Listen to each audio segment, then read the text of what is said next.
Una semana agitada con anuncios, propuestas y debates ha vivido la ministra del Trabajo, Evelyn Matei. Comenzó con la cifra de cesantía que bajó a 6,6%, cerca de lo que algunos llaman el pleno empleo. Y hoy se presentó un acuerdo para reducir la jornada laboral de las trabajadoras de casa particular de 72 a 45 horas. Y, por si fuera poco, ayer fue el propio subsecretario del Trabajo quien abrió, quizás imprevistamente, un nuevo frente, el salario mínimo, que según Bruno Baranda debería alcanzar los 250.000 pesos. Una materia complicada, especialmente cuando las movilizaciones en Aysén pusieron en agenda la idea de un sueldo mínimo diferenciado de acuerdo a las condiciones regionales. Para conversar acerca de todos estos temas, estamos en contacto precisamente con la ministra del Trabajo, Evelyn Matei. Ministra, muchas gracias por conversar con nosotros. Hola Ramón, ¿cómo estás? Variados temas, como yo decía allí en la presentación. Partamos por lo de hoy día con esto de la reducción de las horas de trabajo de las trabajadoras de casas particulares. ¿Cómo se llega a esto y de acuerdo al ánimo que hay entre los legisladores también para aprobar prontamente esta normativa? El año pasado la OIT hizo su reunión anual justamente sobre el tema del trabajo decente de los trabajadores de casas particulares, los trabajadores domésticos. Y entonces empezamos a conversar y nos dimos cuenta que las trabajadoras puertas afuera tienen una jornada laboral de 72 horas, 72 semanales, mientras todo el resto de los trabajadores tiene 45. Nos pareció que era inaceptable. Entonces el presidente Piñera, nos pidió que tratáramos de regularizar la jornada para tratar de llegar a un trabajo decente de las trabajadoras, de las nanas, pero al mismo tiempo que viéramos cómo introducir flexibilidad, de tal manera, por ejemplo, que cuando hay una mujer que trabaja fuera de su casa y tiene una nana para que se preocupe de sus hijos, también eso se pueda compatibilizar. Entonces nos puso esas dos condiciones el presidente, que nos preocupáramos de las nanas, también nos preocupáramos de las necesidades de las personas que trabajan fuera de su casa y que requieren de una nana para cuidar a la guagua, al niño chico, etc. Y estuvimos 9 meses en conversaciones, 9 meses con los sindicatos de trabajadores, con una tremenda ayuda de la OIT, conversando también todo el tiempo con parlamentarios, y hemos llegado a un acuerdo que a mí me parece que es impecable, que es que vamos a llevar efectivamente la jornada laboral de las nanas a 45 horas, que es lo mismo que tienen todos los otros trabajadores en Chile. Esto en 3 años, porque no se puede pasar de 72 a 45 de un viaje. Y segundo, que igual va a haber una bolsa de 15 horas que se pueden distribuir en 5 o en 6 días, pero en que tiene que haber acuerdo entre la empleadora y la trabajadora. Entonces, si por ejemplo una nana no quiere trabajar más de 45 horas, está en su derecho. Pero si hay otra que dice, mire, yo quiero realmente cuidar a sus hijos y eso significa que yo tengo que estar 12 horas en su casa, estoy dispuesta a hacerla, pero en ese caso voy a tener el sábado y el domingo de todos modos libre. Entonces hay un margen para que la empleadora y la trabajadora se pongan de acuerdo. Ahora, estas bolsas de trabajo, de horas extraordinarias, se pagan diferenciadamente como también para cualquier trabajador, es decir, con un sobrecargo, ¿no es verdad? Es con un sobrecargo del 50%. Ya. Claro. Y ahora, en cuanto al descanso diario, ¿también hay una modificación al respecto?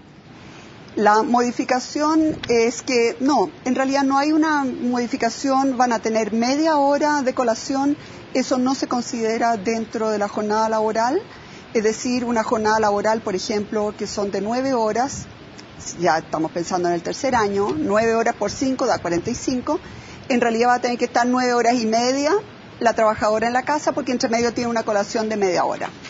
Correcto, ministra. Cuando estamos hablando del empleo, entonces, proyecto, y estamos hablando también... ¿Puedo hablar de las trabajadoras puertas adentro?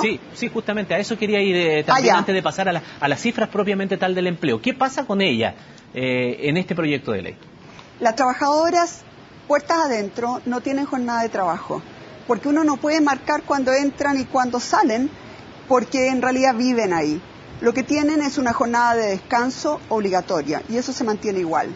Ahora, lo que va a cambiar es que hoy día la ley les da 4 días libres al mes a la nana puertas adentro.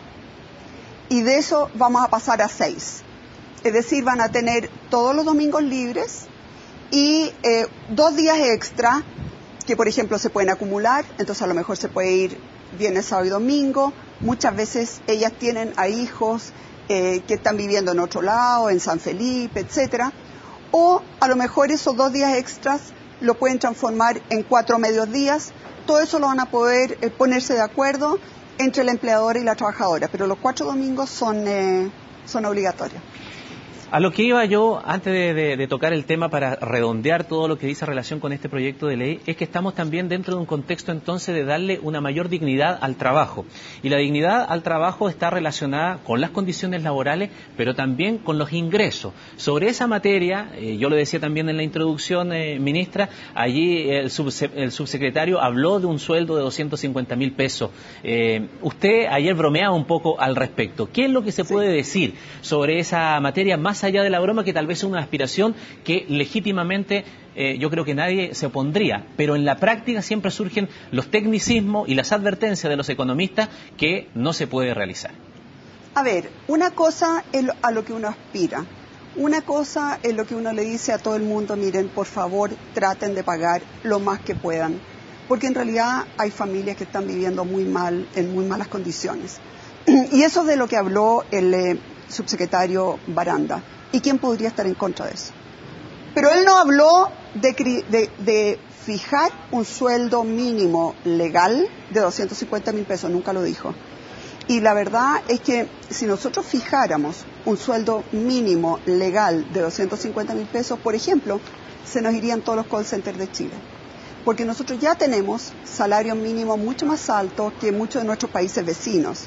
Entonces, una cosa es lo que uno aspira, una cosa es lo que uno le pide a los empleadores, que ojalá, por favor, lo den, que hagan todo el esfuerzo del mundo para dar mejores salarios. Pero realmente aumentar en un 40% el salario mínimo fijado por ley significaría que muchos de los empleos se destruirían. Entonces, hay aquí una tensión entre lo que uno quiere, lo que uno aspira y lo que uno pueda ir haciendo en forma ordenada. Ahora, ¿por qué a veces los salarios son tan bajos? Muchas veces porque, por ejemplo, el trabajador no tiene experiencia y tampoco tiene un oficio, no ha aprendido. Y por eso que le estamos poniendo tanto énfasis en la capacitación. La mejor forma de ir mejorando los salarios es primero con pleno empleo y segundo con mucha capacitación y educación.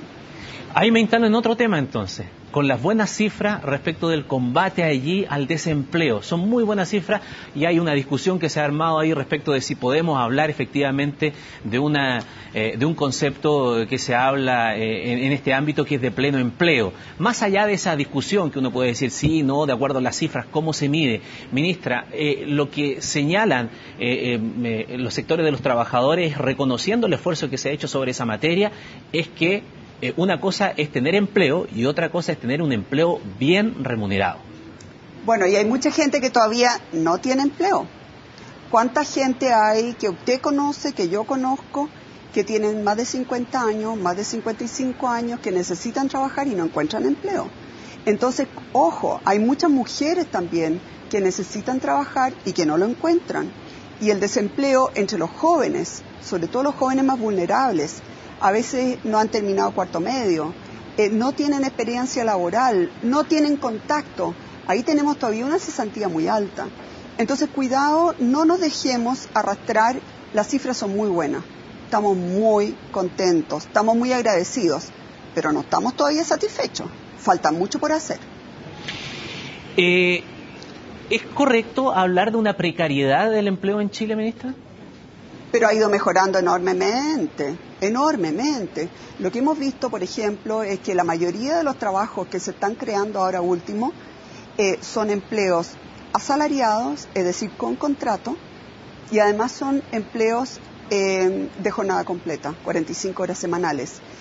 Porque al principio, cuando usted tiene mucho desempleo, muchos de esos empleos que se crean y que aparecen en las estadísticas, en realidad son empleos por un par de horas al día y muchas veces también autoempleo. Por ejemplo, el señor que sale a vender calugas a la calle, eso aparece como trabajando, pero todos convengamos que no es un empleo al que nosotros aspiramos. Así que junto con crearse muchos empleos, también se están creando mejores empleos. Y eso nos tiene muy contenta.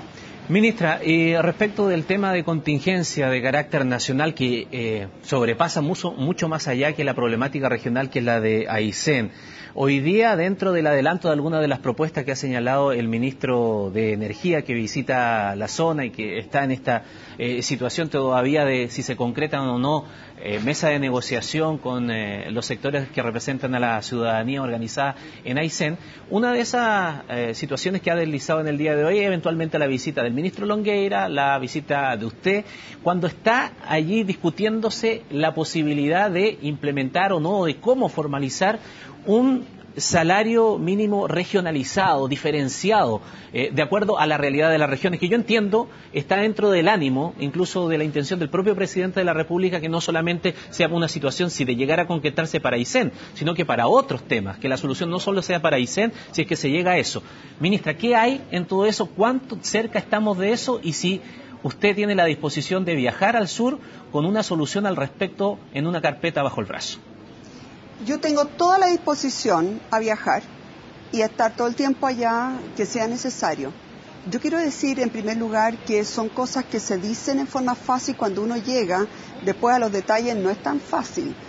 Y por eso que en vez de ir yo con una solución, creo que lo que tenemos que hacer es conversar mucho. Fíjese que en el tema de las nanas llevamos 9 meses negociando. Estas no son cosas. Por ejemplo, lo que le daríamos es un salario distinto a la gente que es contratada en Aysén, a la gente que vive en Aysén, a la gente que va por un día a Aysén, a la gente que va por una semana a Aysén.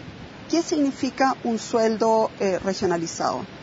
¿Qué significa también lo vamos a dar solamente por el costo que tienen las distintas regiones? ¿Y qué costos vamos a tomar en cuenta? ¿Vamos a tomar en cuenta solamente la energía o también el precio del agua potable, el precio de las viviendas, el precio de la educación, las distancias que tienen? ¿Qué cosas vamos a tomar en cuenta? En tercer lugar, ¿vamos a tomar en cuenta o no la tasa de cesantía de la región? Porque, por ejemplo, le vamos a poner supóngase usted que en una región hay una tasa de cesantía enormemente alta y en otra muy baja. ¿Le vamos a poner el mismo salario mínimo o le vamos a poner un salario mínimo más bajo a esa región donde hay mucha cesantía? Entonces, son cosas que son fáciles de decir y que son súper difíciles de implementar. Lo que yo señalo, y esto es algo que he conversado con el presidente, tenemos toda la disposición a ir a conversar con ellos, a todas las conversaciones que sean necesarias para llegar a una solución razonable. Estoy convencida que se puede, pero hay que escucharse. Yo no puedo ir con una propuesta porque no sé lo que ellos aspiran, no sé qué es lo que pasa con otras regiones, hay que buscar, hay que tirar números, qué es lo que eso significa. Aysén es una región que tiene muy poco desempleo. Pero en general, por ejemplo, cuando se va a hacer una construcción en Aysén, muchas veces las empresas contratan a los jornaleros ayseninos, pero a los maestros y a los capataces los llevan de otras regiones. Entonces las empresas muchas veces dicen, es que no encontramos gente que realmente esté especializada en Aysén. Entonces nosotros decimos, bueno, pero entonces capacitémoslos y formemos capataces ayseninos, formemos maestros ayseninos. Entonces las cosas tienen muchas vueltas y por eso es que hay que, más que ir con una solución bajo el brazo, hay que escucharse y hay que dialogar. Y eso toma tiempo, eso no se hace de un día para otro, pero estamos dispuestos a hacerlo. Solo para terminar, entonces, si le entiendo bien y le interpreto bien sus palabras, sí existe el convencimiento en el gobierno de que ante realidades distintas tienen que haber tratamientos distintos. O luego, que pueden haber. O que pueden haber. Luego, cómo se implementan eso es lo que se tiene que conversar. Naturalmente, ¿cómo se implementa? ¿Quién ve cuán diferentes son? ¿Lo van a ver en la región? ¿Lo va a ver el Parlamento? ¿Lo va a fijar el intendente o el CORE?